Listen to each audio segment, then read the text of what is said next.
e bem-vindas ao CSA TV, o nosso resumo semanal de notícias das Américas. Seguem agora os nossos destaques. Comoção na Colômbia pelo assassinato de um ativista social.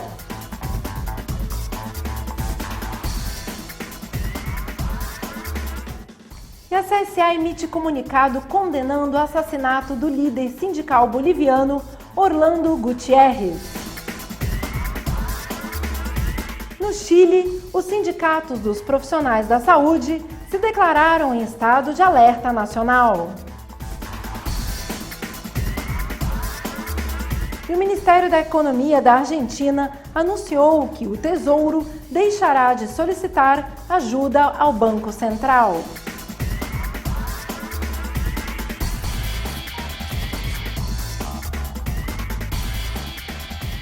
Em uma eleição acirrada, o candidato republicano e presidente Donald Trump lançou alegações de fraude em vários estados e fez denúncias graves e infundadas contra o processo eleitoral, com informações emitidas pela própria Casa Branca.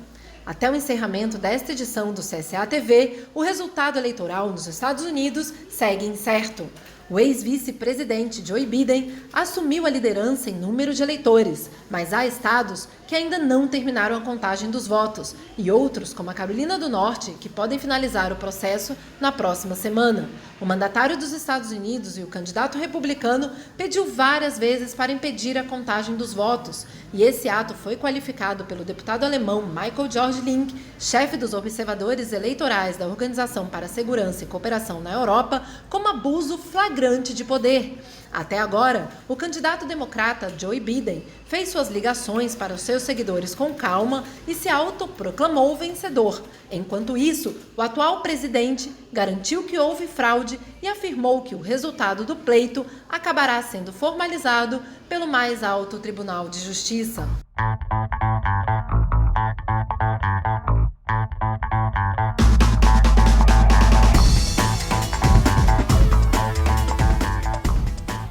In America, the vote is sacred. Nos Estados Unidos, o voto é sagrado. É como as pessoas deste país expressam a sua vontade. É a vontade dos eleitores. Nada mais pode eleger o presidente dos Estados Unidos da América. Então, todos os votos devem ser contados, e é isso que vamos ver agora. E é assim como deve ser. A democracia, às vezes, é meio desorganizada e requer um pouco de paciência. Não temos dúvida que quando a contagem de votos termine, a senadora Harris e eu seremos proclamados vencedores. E no editorial de hoje receberemos Cícero Pereira, secretário de Políticas Sociais da CSA.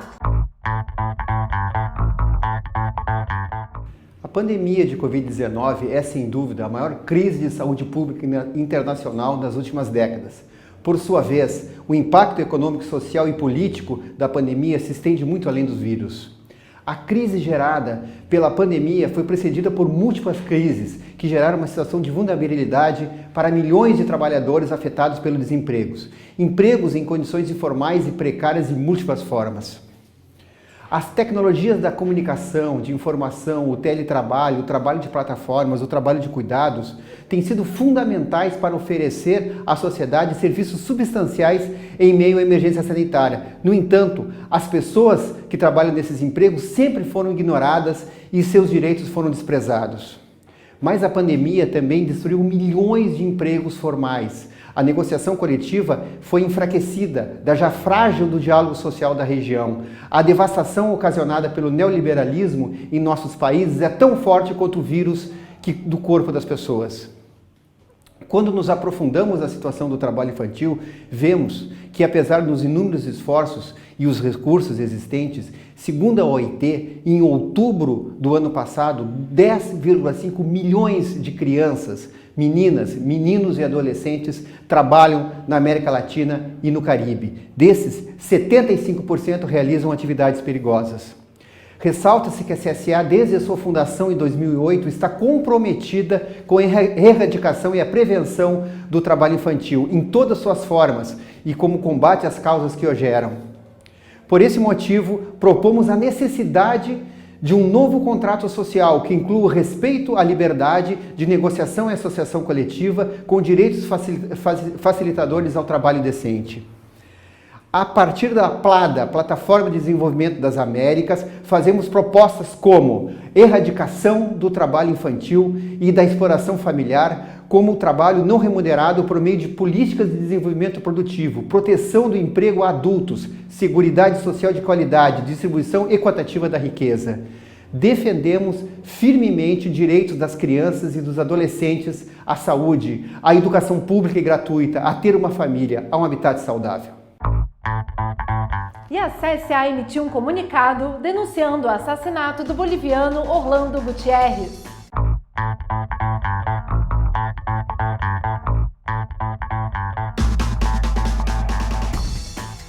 A Confederação Sindical de Trabalhadoras e Trabalhadores das Américas expressa sua condenação e repúdio ao assassinato de Orlando Gutierrez, secretário executivo da Federação dos Trabalhadores em Mineração da Bolívia, referência e líder de seu sindicato, membro da Comissão Executiva do COB Bolívia, mineiro e militante defensor da democracia. Em 28 de outubro, foi noticiada a sua morte, após ter sido espancado por um grupo de homens, causando-lhe vários ferimentos graves. Gutierrez foi reconhecido como líder e militante ativo contra o golpe ocorrido há quase um ano na nação irmã da Bolívia. Este assassinato ocorre poucos dias depois das eleições nacionais, onde o Movimento pelo Socialismo, MAS, obteve uma grande vitória, com maioria de votos, ganhando as eleições para o governo nacional. O golpe de Estado, ocorrido no ano passado, os 11 meses de violência, assim como o cerco e a restauração conservadora e racista no país, são o pano de fundo que motivou este assassinato e outros atos de violência ocorridos em território boliviano. A CSA condena este ato de violência política, expressa sua solidariedade aos nossos irmãos da Federação de Mineiros e do COB e exige das autoridades governamentais as investigações necessárias para a identificação dos autores materiais e intelectuais do crime, assim como o estabelecimento das devidas responsabilidades criminais. E a comoção na Colômbia pelo assassinato de uma ativista.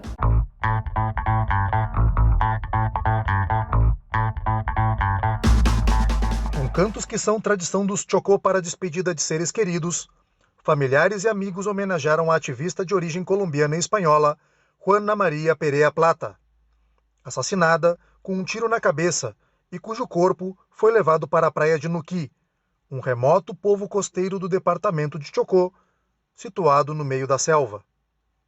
A família, de origem basca, lembra que além de trabalhar em seu projeto ecoturístico, Juana ensinava as mulheres de Nuquí a costurar para que tivessem algum meio de subsistência. A vítima era considerada pelo ativismo contrário à construção de um porto no Golfo de Tribugá, cerca de 5 quilômetros ao norte de Nuquí, pelo dano que a obra causaria aos ecossistemas marítimos e terrestres da região. A situação de violência na região de Nuquí é tão grave que ninguém da família conseguiu ir até o local, uma das regiões mais pobres e abandonadas do país, para receber diretamente das autoridades locais uma explicação sobre o ocorrido e levar o corpo de Juana Perea para Bogotá. A família recebeu informações do caso por meio do padre e do prefeito do povoado. Segundo eles, o corpo havia sido lavado, com a roupa trocada, e o haviam trasladado até a igreja somente com um lençol branco. O procedimento é considerado pelos parentes como uma violação que poderia alterar os rumos da investigação. O assassinato de Juana Perea gerou forte comoção na Colômbia e, na opinião do escritor político Gustavo Álvares, é um crime que exige reflexão e investigação. E agora uma pequena pausa para os intervalos.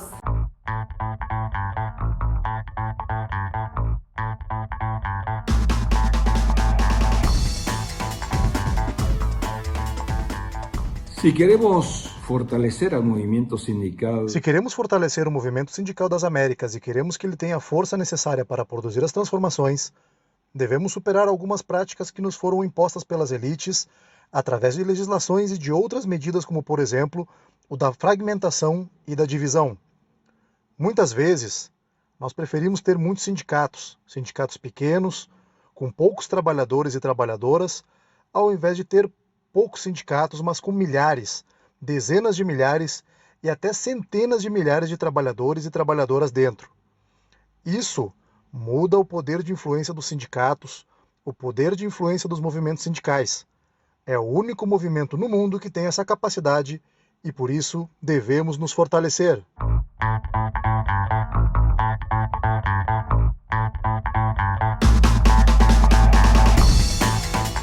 E voltando para a Colômbia, ex-combatentes das Farc pedem por mais segurança.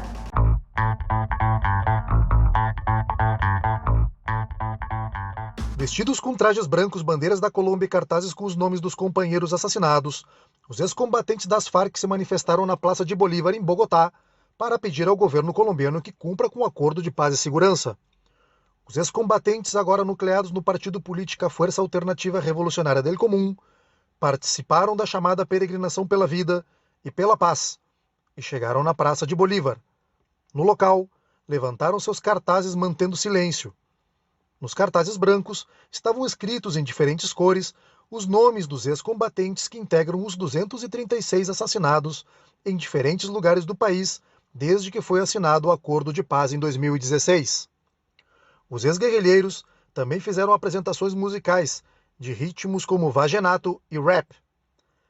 A decisão das Farc de partir para Bogotá para pedir proteção ao governo aconteceu logo após o assassinato no passado 16 de outubro em Mesetas, departamento de Meta, do ex-guerrilheiro Juan de Jesus Monroy, líder da reincorporação nessa região, e de seu colega Luiz Alexander Lago.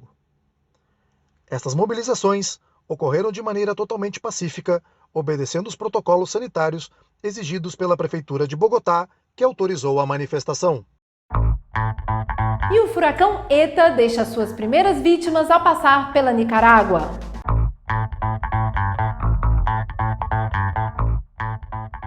Dois mineiros morreram soterrados logo após um deslizamento de terra em uma mina no município de Bonança, região autônoma do Caribe Norte da Nicarágua, como consequência das chuvas provocadas pelo furacão ETA.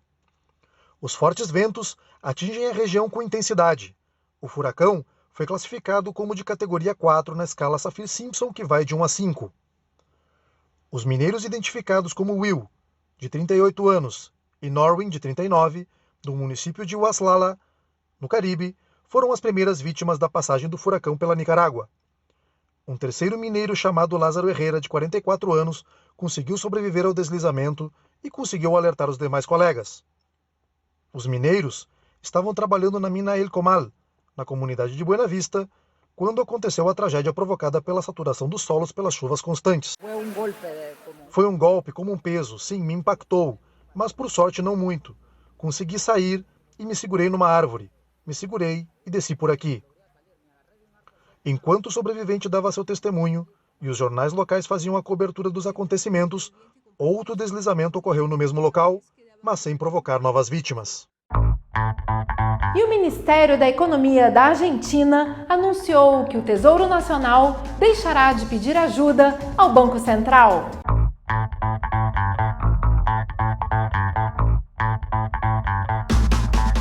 O Ministério da Economia da Argentina anunciou nesta segunda-feira, por meio de comunicado oficial, que o Tesouro Nacional, durante os meses de novembro e dezembro, não será financiado pelo Banco Central, e sim pelo seu próprio capital. O comunicado indica ainda, em relação à política financeira para o final do ano, que serão renovados todos os vencimentos de dívidas e de juros, além de obter financiamento líquido do mercado em até 10% dos vencimentos totais desse período. Qualquer aumento no financiamento líquido que ultrapassasse esse limite será usado para reduzir ainda mais o nível de assistência do Banco Central. O comunicado esclarece que a adequação das políticas orçamentárias tem como objetivo estender a proteção aos setores mais vulneráveis da sociedade e o avanço na agenda de normalização do financiamento do setor público. A medida é adotada quando a Argentina negocia com o Fundo Monetário Internacional um novo programa de crédito, substituindo o Stand-by Agreement assinado em 2018 por cerca de 57 bilhões de dólares, dos quais recebeu 44 bilhões e deixou as outras parcelas em espera. E no dia 15 de novembro serão realizadas as eleições municipais do Brasil.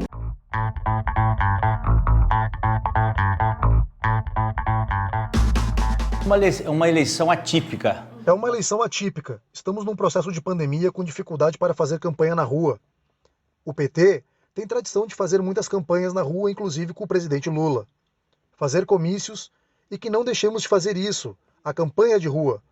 Eu estou indo todos os dias para fazer caravanas, conversando com os vizinhos, fazendo passeatas, caminhando.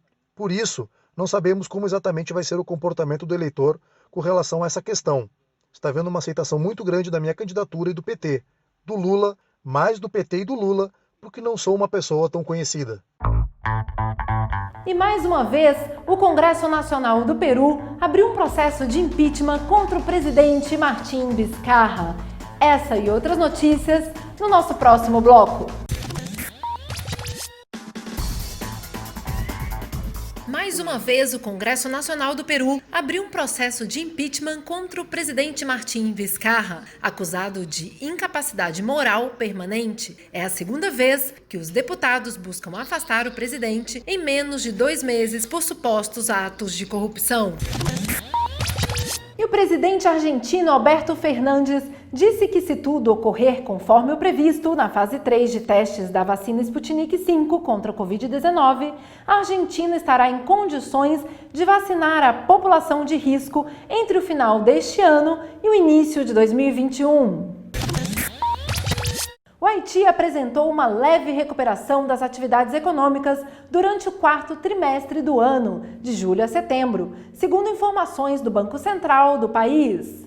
E a entidade financeira informou que o número de casos positivos de Covid-19 é inferior ao previsto. O reinício das atividades em diversos setores e a abertura do tráfego aéreo internacional influíram nesse indicador. E agora uma pequena pausa para o nosso intervalo.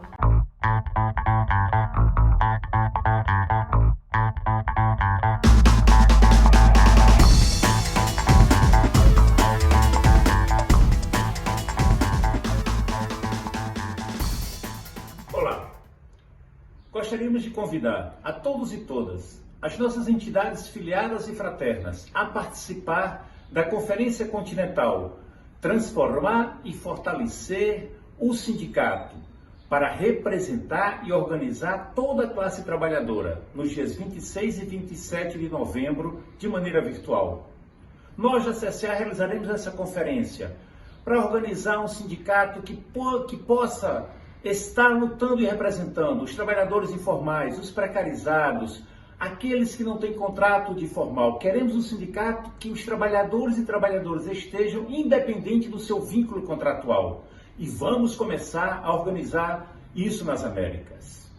Para inscrição, acesse nosso site www.csa-csi.org. Participem!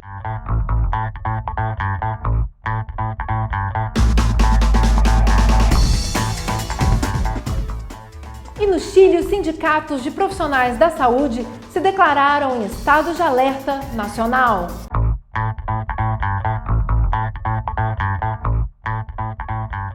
Somos enganados quando nos falam em nova onda de contágios, onde foi evidenciado por diferentes estudos que não há um controle efetivo para evitar a transmissão do Covid-19. Por isso, o papel das trabalhadoras e dos trabalhadores da saúde tem sido essencial, não apenas para gerar um ambiente de proteção e de resguardo com relação aos que já se contagiaram, colocando em risco suas vidas devido à ausência de elementos de proteção pessoal, mas também de alerta sobre a necessidade de que seja informada a verdadeira quantidade de pessoas contagiadas.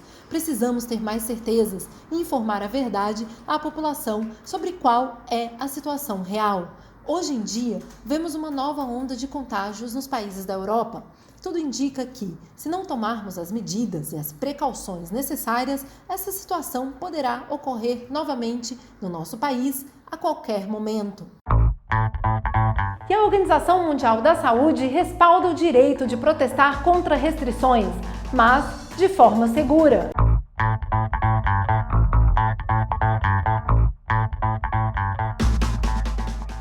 A Organização Mundial da Saúde, OMS, declarou que respalda o direito das pessoas de protestar e de expressar o que pensam contra as restrições que os governos impõem para conter a pandemia de Covid-19, desde que isso seja feito de forma pacífica e que não cause o aumento de contágios.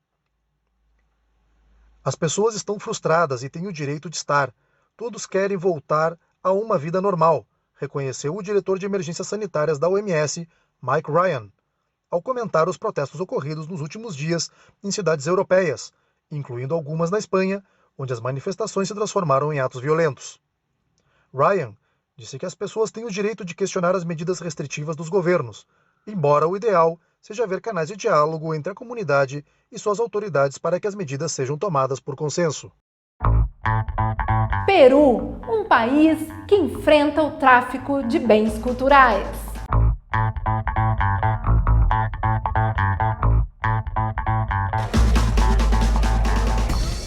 O Peru é um dos países mais afetados pelo tráfico de bens culturais. Segundo a Unesco, no caso deste país, o tráfico cultural não apenas implica a pilhagem arqueológica, mas também é de bens coloniais relacionados à arte religiosa e ao patrimônio documental da época republicana. Assim explica o coordenador do setor de cultura da Unesco no Peru, Henrique Lopes. Não devemos esquecer que, lamentavelmente, juntamente ao tráfico de armas, ao tráfico de drogas e ao tráfico de pessoas, o tráfico ilícito de bens culturais representa uma das atividades mais lucrativas mundialmente, que movimenta quase 10 bilhões de dólares ao ano. Em alguns casos, a Unesco alertou que é uma atividade altamente organizada que constitui também uma das principais fontes de financiamento de organizações criminosas e terroristas. A Unesco procura dar visibilidade ao fenômeno para o público em geral e para os amantes da arte como uma ameaça real para a história e a identidade das nações. O organismo internacional lançou a campanha de rádio, TV e pelas redes sociais, onde será apresentada a história de 5 objetos emblemáticos do Oriente Médio, África, Europa, Ásia e América Latina. A campanha tem o objetivo de colocar os objetos roubados em cena para que se promova a conscientização. Essa campanha procura sensibilizar as pessoas, principalmente aos amantes da arte, que participar de alguma forma na cadeia de fatos que levam ao tráfico ilícito é incidir negativamente no empobrecimento dos povos e na perpetuação de relações coloniais entre os países.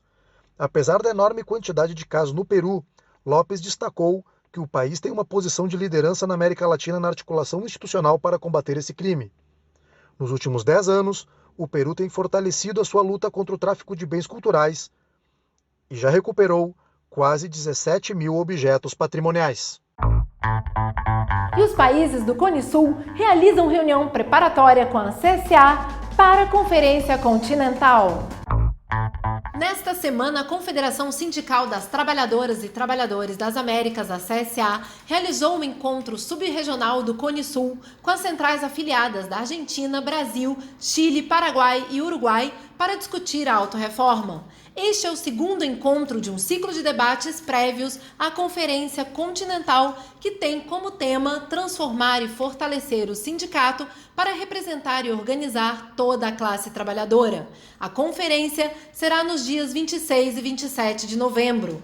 Rafael Freire, secretário-geral da CSA, falou sobre os desafios enfrentados pelos sindicatos na região. Nós seremos aquelas pessoas que vão decidir sobre o nosso futuro. Ou seja, tem muito claro isso. Nós vamos decidir sobre nossa estrutura sindical. Nós vamos decidir se nós queremos mover essa América ou não na estrutura sindical. E a decisão nossa da CSE é que sim, nós devemos mover. Nós podemos ter uma segunda decisão, que não precisa mexer com isso. Não precisa mexer com a estrutura sindical, não precisa mudar. Essa é uma decisão possível, mas a nossa decisão é outra, é que sim, nós queremos mover e queremos iniciar. E sabemos que esse processo é um processo de convencimento e de construção política. Então, não é do dia para a noite. Mas a CSA inicia em 2020 e, quem sabe, em um tempo importante, nós tenhamos a nossa estrutura sindical mais forte do que nós temos hoje. A autonomia sindical, as questões de gênero e da juventude e a unidade sindical foram foco dos debates, que tiveram a participação de 58% de mulheres. Mais de 200 representantes de 12 centrais sindicais afiliadas à CSA participaram do encontro. O Sri Lanka salva 120 baleias com a ajuda de centenas de voluntários.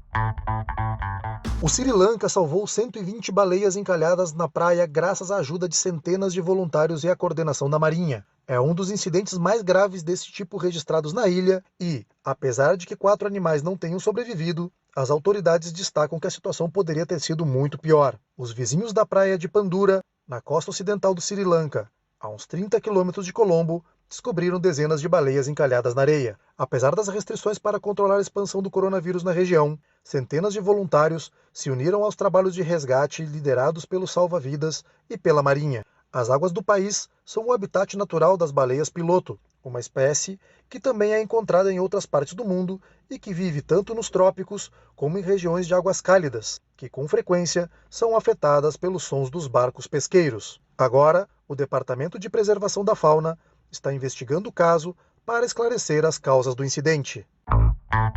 Eu sou Carol Coelho, direto da sede continental da CSA.